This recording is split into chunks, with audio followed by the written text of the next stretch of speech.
नमस्कार। सबसे बड़ा सवाल देख रहे हैं आप, मैं हूं आपके साथ पूजा। पटना से विपक्षी एकता की हुंकार की बात की जा रही है, तैयारियां जोरों पर है। कांग्रेस पार्टी ममता बनर्जी के एक साथ एक मंच पर आने की खबरें हैं, पर इस बीच ममता बनर्जी ने एक ऐसा बयान दे दिया जिससे लगता तो नहीं है कि ममता कांग्रेस पार्टी का साथ देगी। ममता बनर्जी ने कांग्रेस को साफ कर दिया कि अगर राष्ट्रीय स्तर पर तृणमूल कांग्रेस का समर्थन चाहती है तो उसे बंगाल में तृणमूल कांग्रेस को समर्थन करना होगा, ना कि माकपा को। ममता बनर्जी ने कांग्रेस पार्टी को साफ संदेश देते हुए कहा कि सीपीआई एम के साथ हाथ मिलाने के बाद कांग्रेस बंगाल में हमसे सहयोग मांगने ना आए तो क्या फिर तराजू की ताक पर महागठबंधन? इसी पे चर्चा करेंगे। बातचीत के लिए मेरे साथ स्टूडियो में मौजूद हैं कैपिटल टीवी के editor in chief doctor Manish Kumar. Doctor साहब, बहुत बहुत स्वागत है आपका। धन्यवाद। ये ममता बनर्जी क्या कांग्रेस का साथ देगी? लग तो नहीं रहा उनके बयानों से। देखिए, तूफान तो आया गुजरात में, लेकिन इस तूफान में बंगाल में विपक्षी एकता के नाम पे जो छलावा चल रहा था वो बंगाल में बकायदा समाहित हो गया। ममता बनर्जी ने आज सब कुछ कह दिया और कांग्रेस की तरफ से भी कह दिया गया। क्या कहा गया? लिमिट में रहिए, हम कोई आपके नेचुरल एलाई नहीं है। कांग्रेस पार्टी ने यह भी कहा कि ममता दीदी, आप बंगाल तक ही सीमित रहो, बंगाल में आप एक मुखिया नहीं जिता सकते, इसलिए जो बार बार आप कह रहे हो कि केंद्र में हमारी सहायता आप मांग रहे हो, वो सहायता देना तो आपकी मजबूरी है जी।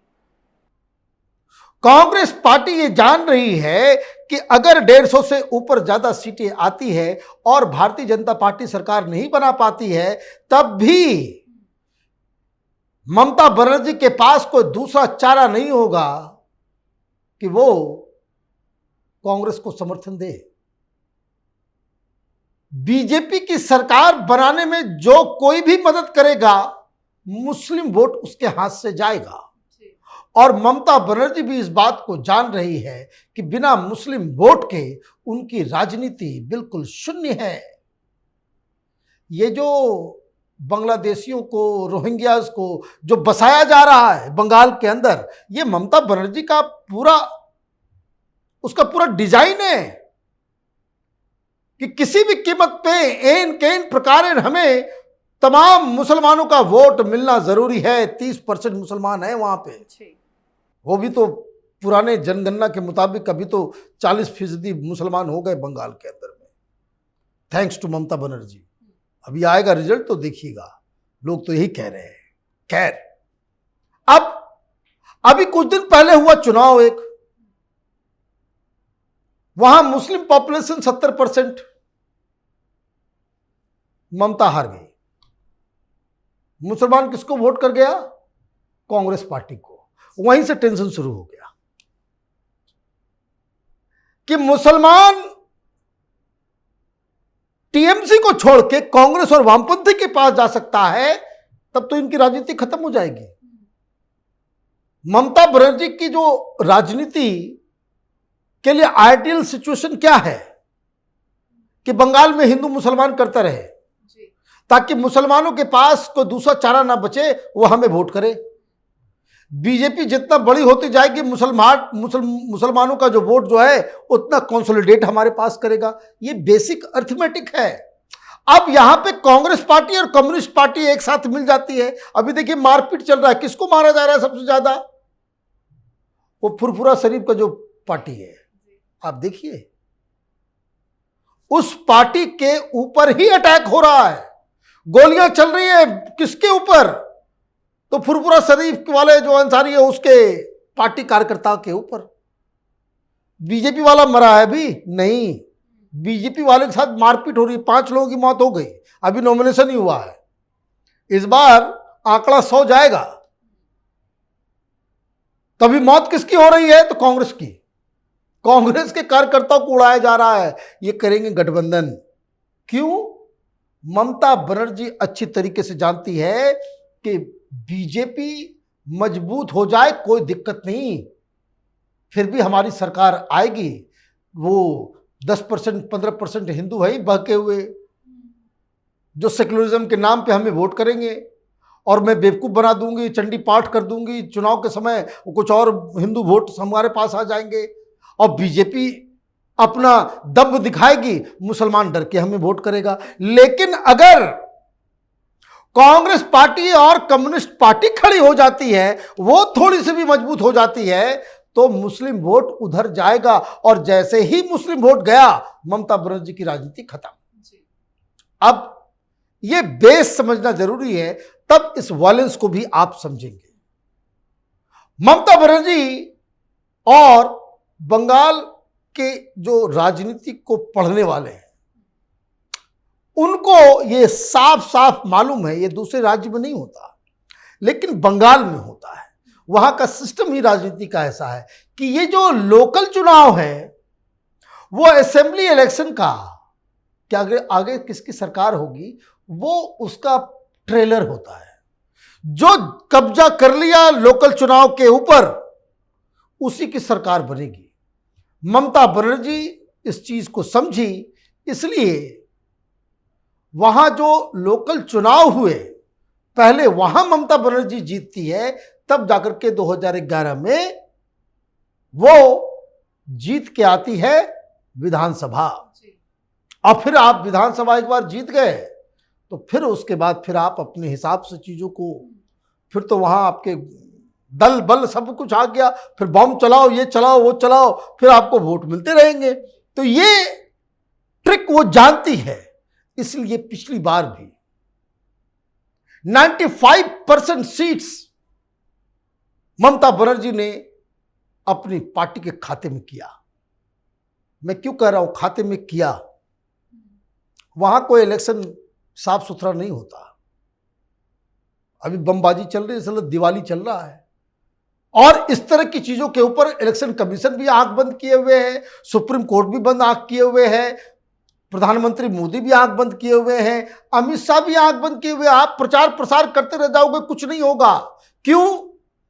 अभी मारपीट इसलिए हो रही है क्योंकि पिछले बार भी जो 95% सीट्स के ऊपर टीएमसी का कब्जा हुआ था, 34% सीट्स ऐसे थे जिसपे टीएमसी निर्विवाद जीत गई। मतलब सिर्फ टीएमसी का कैंडिडेट खड़ा हुआ, बाकी किसी की हिम्मत ही नहीं पड़ी। कई जगहों पे कुछ लोगों ने भरा, किडनैप कर लिया उसको, कह दिया कि अगर चुनाव लड़े